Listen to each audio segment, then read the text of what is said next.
President Trump touting his new border wall in California and says he is going to take on the homelessness crisis.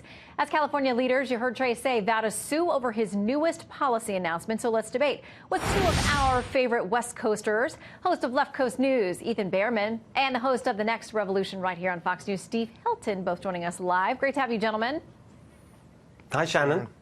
Okay, so there is a lot there. Let's start with the homelessness issue. Here was what the president said today about the feds getting involved if state and local officials don't get it under control.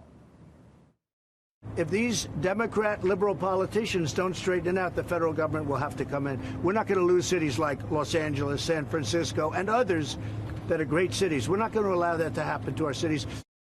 Steve, state officials there did not receive that news very well. Well, that's because what it does is shine a spotlight on their failure, and it's a failure for many, many years. You had Ben Carson there. He was met by protesters chanting some of the most ridiculous slogans I've ever heard. I just want to read you what they were chanting. Trump Carson, you're to blame. Making people homeless is your game.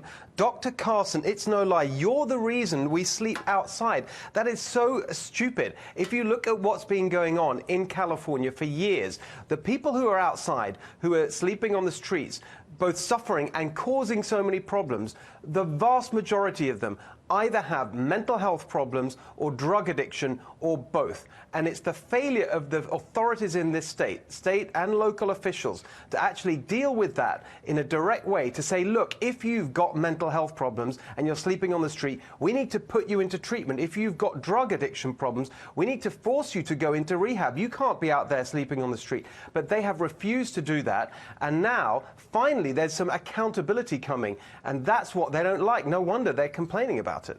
Well, someone else complaining is a business owner out there in California who says he's considering closing down because of the problem. Here's what he told our own Tucker Carlson. We tried to call the police to have them intervene and arrest him. And in the process, he decided to bite me. And one of the statements he made was, why even calling the police? They're not going to do anything. They're just going to let me go. Ethan, what about that problem?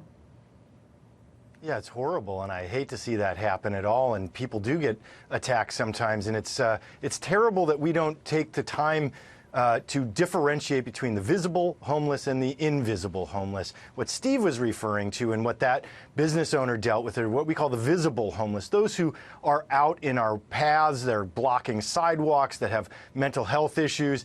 And we finally, after 50 years of court rulings that have tied the hands of city and state leaders here in the state of California, have started to finally make some progress with new conservatorship rules. We've tried to address the housing crisis that Dr. Ben Carson has so fundamentally wrong, where it's actually a market problem. We're over 3 million units of housing short, which the feds could help with, as opposed to raising the price that people who are on Section 8 vouchers have to contribute, which is what Dr. Carson has proposed.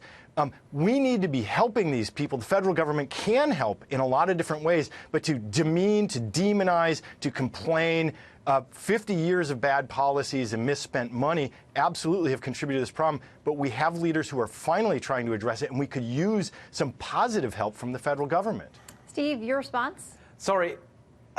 Ethan, we know each other. I like you very much, but that is completely wrong. The leaders are not addressing the problem. The problem is getting worse, not better. The numbers are going up, not down.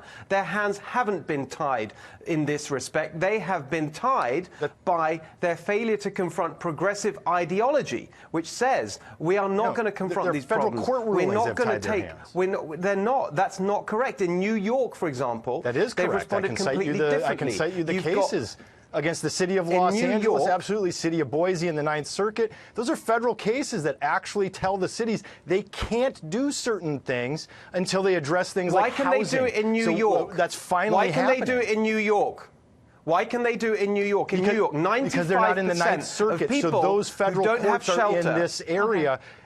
That's how the law works, is when the Ninth Circuit rules, it doesn't apply to New York. Okay, Steve, get out that sentence about the 95% so we can hear what you're saying, and we got to wrap it up. 95% of people in New York who don't have housing and shelter are in accommodation. They're not sleeping on the streets. In California, it's 25%. The numbers are getting worse, and the problem is that these leaders in the state and local level in California just won't stand up to the liberal progressive ideology that says we're going to be soft and hands-off about this terrible public health crisis, never mind the human crisis, for the people affected. lifted. Yeah, we all agree it is a crisis. agree on that? Finding solutions is going to take a lot of working probably across the aisle. So thank you both. Great to have you with us tonight. Thank Thanks, you, Shannon. Shannon.